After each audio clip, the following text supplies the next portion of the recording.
అండి, welcome to my channel Repalle family logs. నేను మీ ప్రసన్న.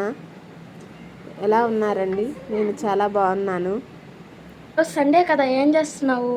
ఈరోజు లంచ్లోకి డాడీ కొరమేలు చేప తీసుకొచ్చారు. కొరమేలు చేపతో పులుసు పెడతాను, మామిడికాయ వేసి. అలాగే రాగి సంగటి చేస్తాను. ఓకేనా? ఓకే.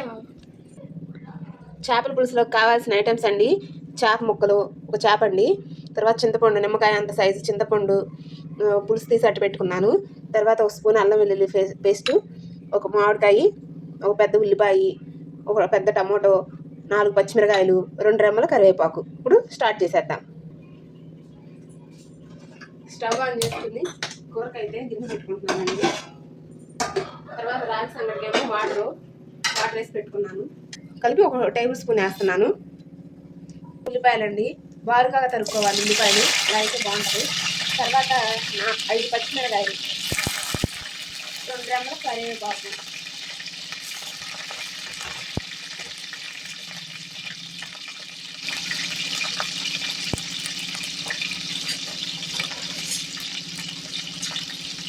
బాగా గోల్డెన్ బ్రౌన్ కలర్ వచ్చేదాకా వేసుకున్నాం. వేసుకున్నప్పుడే కొంచెం పసుపు కాడ వేసుకున్నాం. బాగా వేగినాయండి. ఇప్పుడు మనం సన్నగా తరుక్కున్న టమాటా ముక్కలు,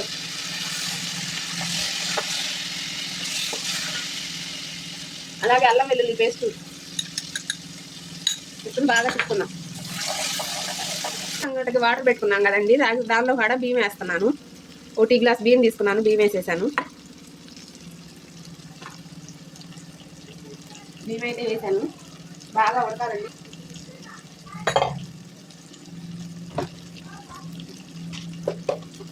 బియ్యం అయితే వేసానండి. దీనిలో సరే కొంచెం ఉప్పు కాడ వేసుకున్నాం.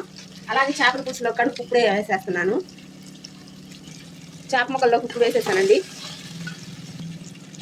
కారం అయితే వేసుకున్నాను, కారం వేస్తున్నాను.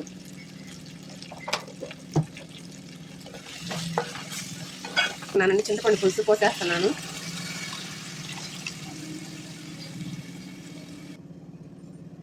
పులుసు బాగా తిరుగుతుందండి, చూడండి బాగా తిరుగుతుంది. ఇప్పుడే మామిడికాయ ముక్కలు వేసేసుకుందాం.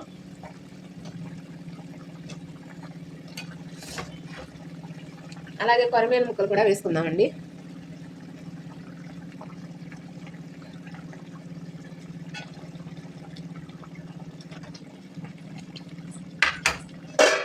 స్టార్టింగ్లో తిప్పుకోవచ్చండి, ముక్కలే మెరగవు.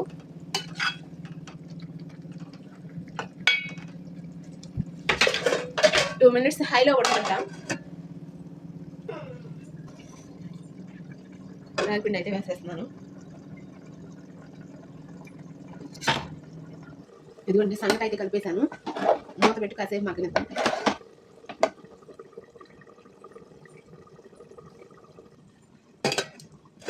ఇదిగోండి చేపల పులుసు కూడా అయిపోయింది, బాగా దగ్గర పడిపోయింది పులుసు. అన్నీ సరిపోయిందండి. లాస్ట్లో కొంచెం ధనియాల పౌడర్ వేసుకుంటున్నాను. ఇదిగోండి రాగి ముక్క చేద్దాం.